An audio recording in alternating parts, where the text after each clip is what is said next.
Hi, I'm Carol Ann Weaver from Body and Soul Companion, and you are on week 24 in the middle of the week. We've looked at Jesus. First, he calms the storm. Then he's cast out demons, 2,000 into 2,000 pigs. And then he's healed the bleeding woman and resurrected Jairus' daughter.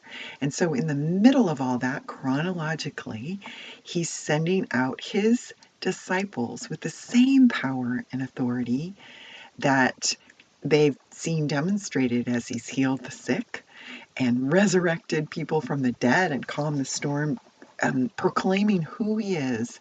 And he's giving that same power and authority on to his disciples. So I invite you to close your eyes and take a deep breath.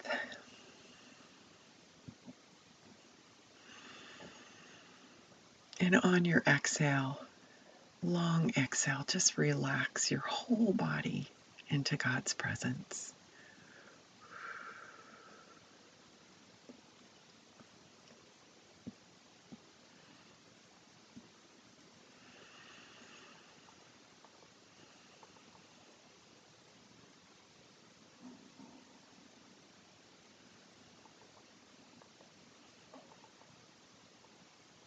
And then bring your mind, anything that's on your mind, in order to focus. Sometimes we need to clear our heads. But the things you're thinking about are probably very important. But Jesus wants to take the burden of all the things you're thinking about. So imagine giving those burdens, those things that are stirring in your mind, over to Jesus.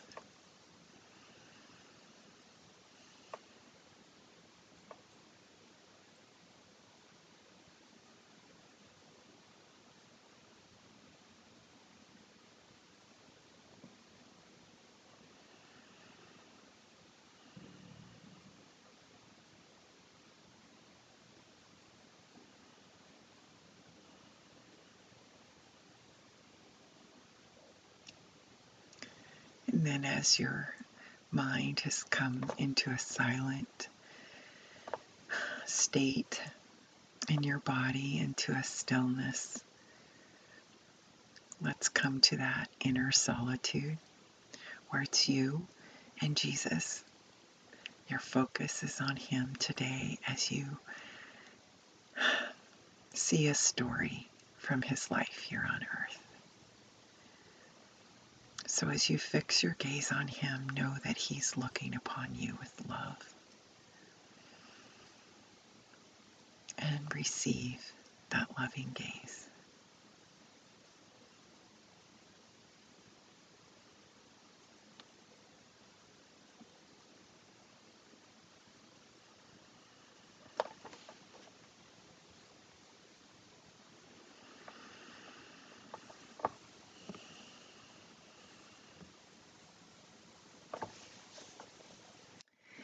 I'll be reading Matthew 9:35 through 10:16. And Jesus was going about all the cities and the villages in Galilee, teaching in their synagogues and proclaiming the gospel of the kingdom, and healing every kind of disease and every kind of sickness. And seeing the multitudes, he felt compassion for them, because they were distressed, harassed, and downcast, thrown down, like sheep without a shepherd. Then he said to his disciples, "The harvest is plentiful, but the workers are few. Therefore beseech the Lord of the harvest to send out workers into his harvest." And having summoned his 12 disciples, he gave them authority over unclean spirits to cast them out and to heal every kind of disease and every kind of sickness. Now the names of the 12 apostles are these: the first Simon, who is called Peter, and Andrew his brother, and James the son of Zebedee, and John his brother, Philip and Bartholomew, Thomas and Matthew the tax gatherer, James the son of Alphaeus and Thaddeus, Simon the zealot, and Judas Iscariot, the one who betrayed him. These 12 Jesus sent out after instructing them, saying, Do not go in the way of the Gentiles, and do not enter any city of the Samaritans, but rather go to the lost sheep of the house of Israel. And as you go, preach, saying, The kingdom of heaven is at hand. Heal the sick, raise the dead, cleanse the lepers, cast out demons. Freely you received, freely give. Do not acquire gold or silver or copper for your money belts, or a bag for your journey, or even 2 tunics, or sandals, or a staff, for the worker is worthy of his support. And into whatever city or village you enter, inquire who is worthy in it, and abide there until you go away. And as you enter the house, give it your greeting. And if the house is worthy, let your greeting of peace come upon you.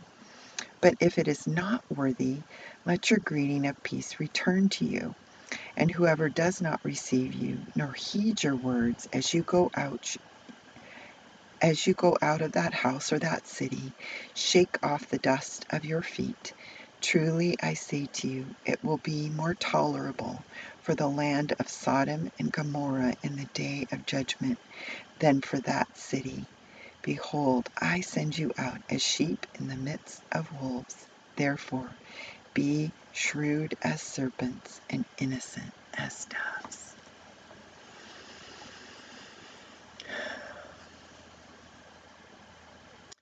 So imagine the scene in your mind's eye. You've been traveling, and you might want to be someone coming along with the disciples, or you might want to be one of the disciples. So just pick who you'd like to be.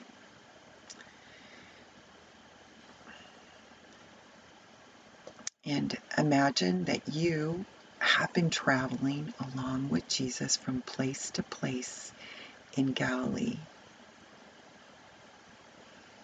You saw him calm the storm. If you were in the crowd or you were one of the disciples in the boat, you saw him calm the sea. You saw him cast out the demons, not with the demoniac or even just casting out demons just around Galilee, healing the sick and proclaiming the kingdom of God. Now he handpicks 12 apostles to continue this work because he's just said the harvest is plentiful, but the workers are few. He's modeled his authority, and now he's saying, beseech the Lord of the harvest to send out workers into the harvest. And the first workers he picks are his apostles. So how does it feel if you are one of the apostles to be picked?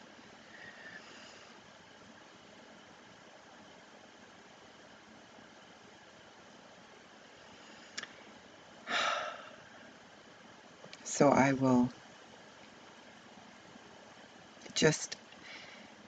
suggest being one of the 12 apostles, just so that you can be there through the whole thing.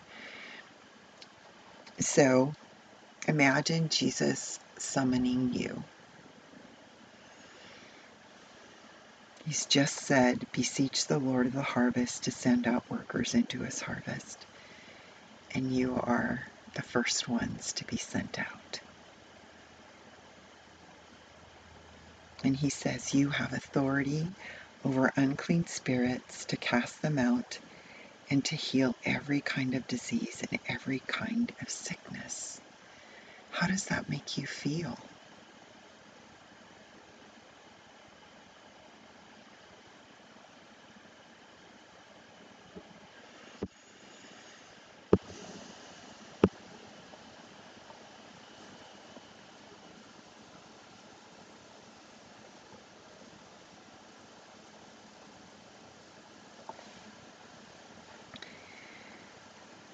So, looking at the 12 apostles, you look around at them. What do they look like? What are you wearing? How do you feel that He's sending you out in pairs?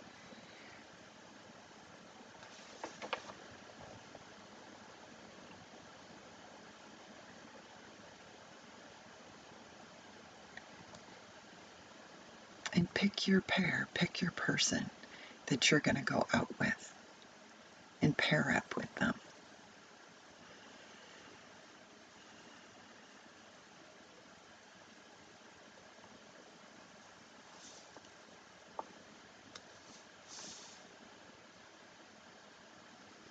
And Jesus says, go to the lost sheep of Israel first. Eventually, He will go to the Gentiles. But right now, you're to go to the lost sheep of the house of Israel. And you are part of the house of Israel yourself. How does that make you feel to go to your people?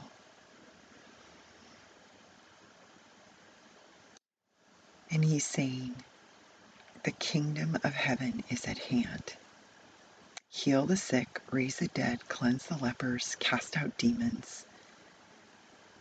And then He says, freely you received, freely give. What does He mean by that? What have you received from walking with Jesus?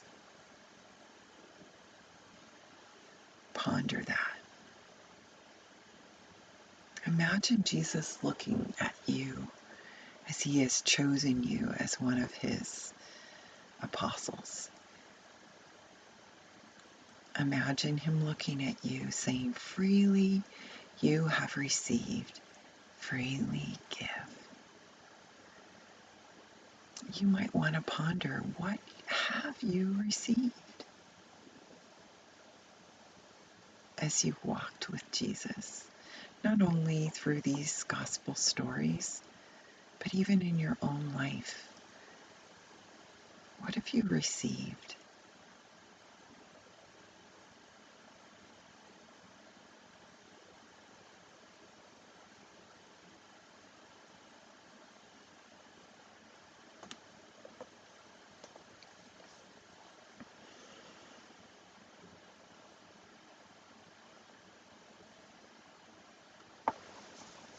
And Jesus says to you now, do not acquire gold or silver or copper for your money belts, or a bag for your journey, or even 2 tunics or sandals, or a staff where the worker is worthy of his support. Imagine not being able to take all that with you. How does that make you feel? Vulnerable? Empowered? Or something in between? How do you respond to Jesus' words to you about that?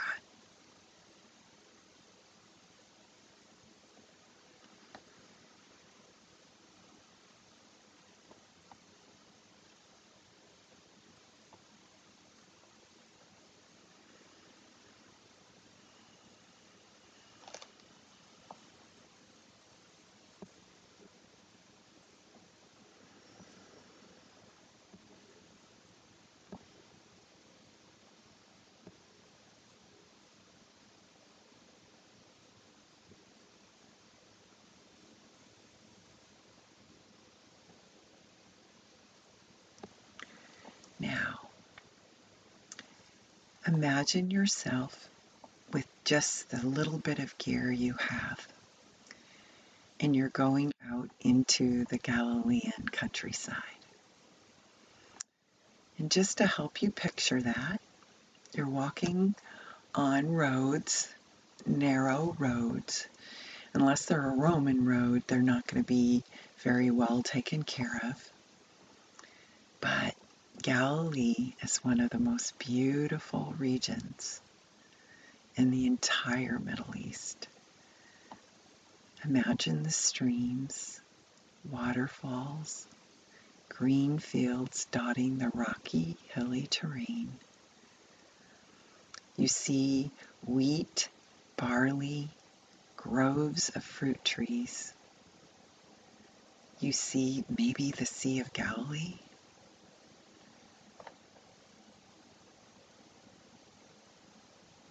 So imagine yourself walking out on the road with your pair, the person that you've paired up with.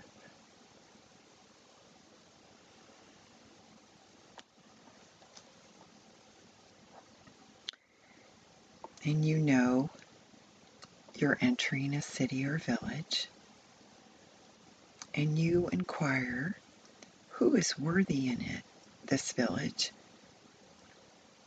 So you look for the worthy person.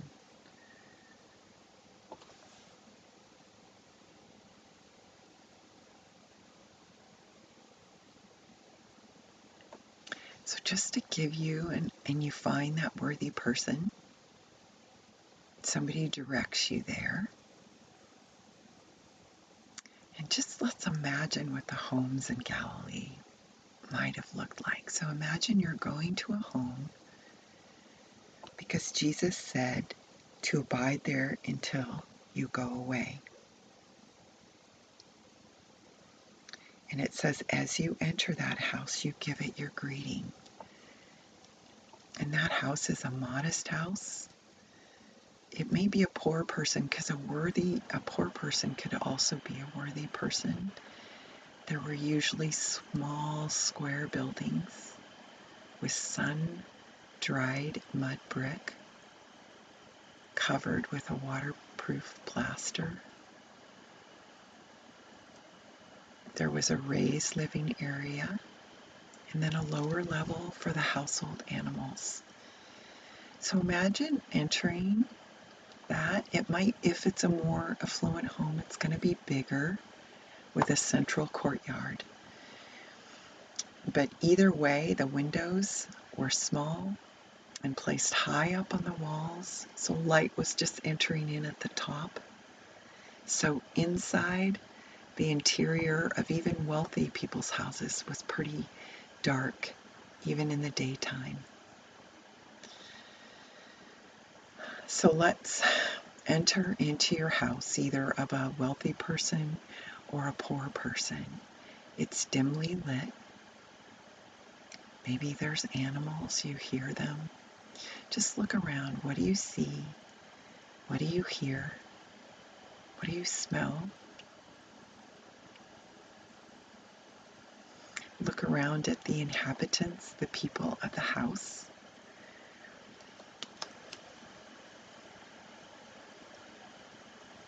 And then give the house your greeting.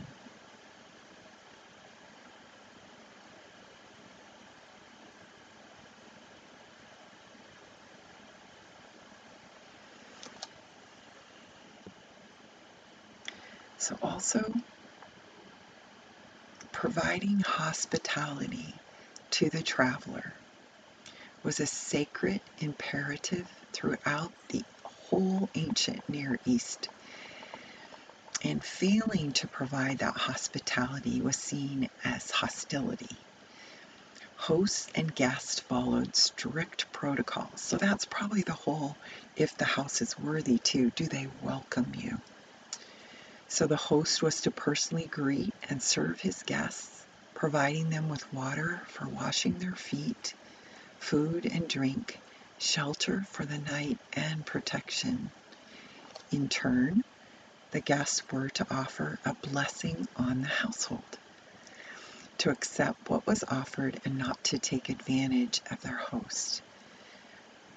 So you can have a worthy house or an unworthy house. I just want you to imagine, what would you, if it were a worthy house, imagine that host washing your feet, giving you food and drink. What does the food taste like? How were the beds to sleep on? So imagine that.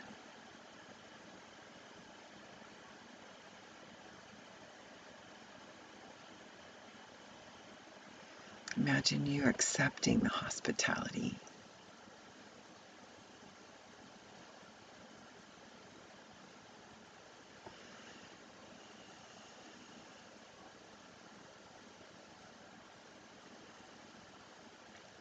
So imagine not getting any hospitality from the whole town.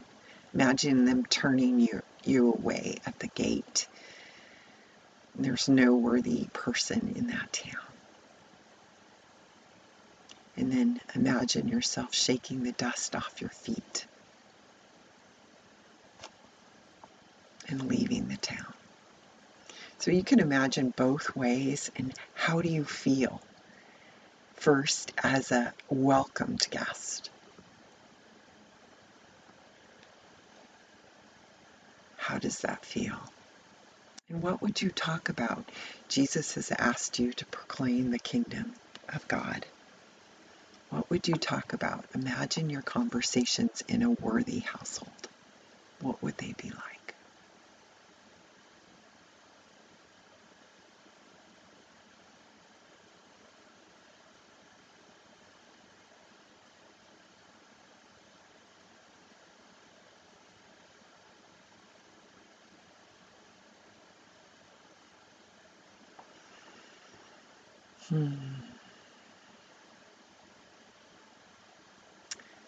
And then imagine in an unworthy household or even a whole town. What would that be like? How would you feel?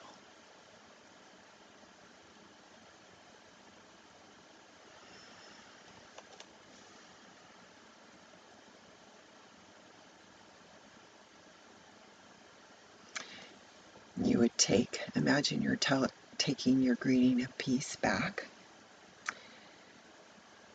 and remembering Jesus' words. Whoever does not receive you nor heed your words, as you go out of that house or that city, shake off the dust of your feet. Truly I say to you, it will be more tolerable for the land of Sodom and Gomorrah in the day of judgment than for that city. How does it make you feel to think that that was Jesus' pronouncement on that city? How does that make you feel?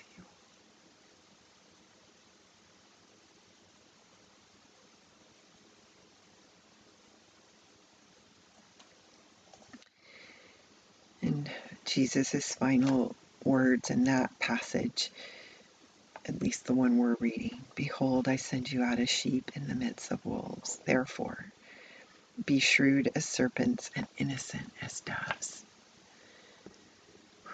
How does it feel to be rejected? I think that's a really good question to ask. And what questions do you have for Jesus? After all that he has asked of you to do, to walk those roads to all those cities, some receiving you and some rejecting you. How does it feel? Have you ever been rejected in the past? And how did it when you tried to share the good news and the gospel of the kingdom?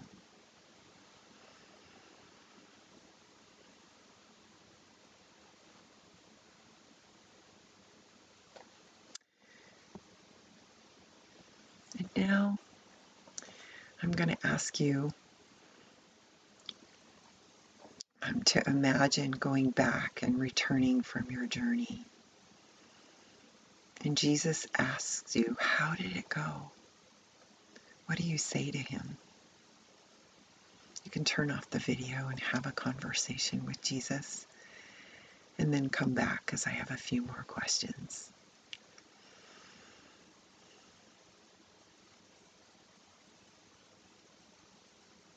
Welcome back. Can you imagine going on this kind of mission today in the place where you live? What would it mean to proclaim the good news and to heal the sick in your community?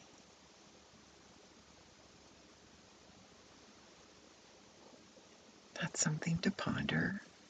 I guess it's just I had two questions. And then the other question is, how has Jesus equipped you today to carry out his mission in the world? And, I guess there is another question. What baggage or gear might be hampering your mission?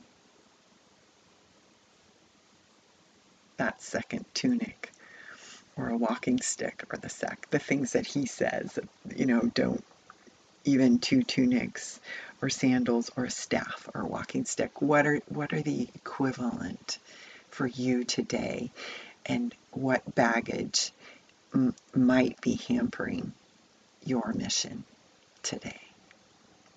And that's just something to talk to with Jesus.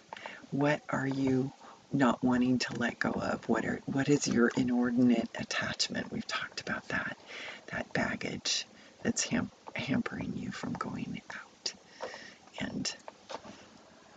And with Jesus' authority. So I invite you to just have a conversation with Jesus about all of that. And some of the questions were from Imagine You Walked with Jesus.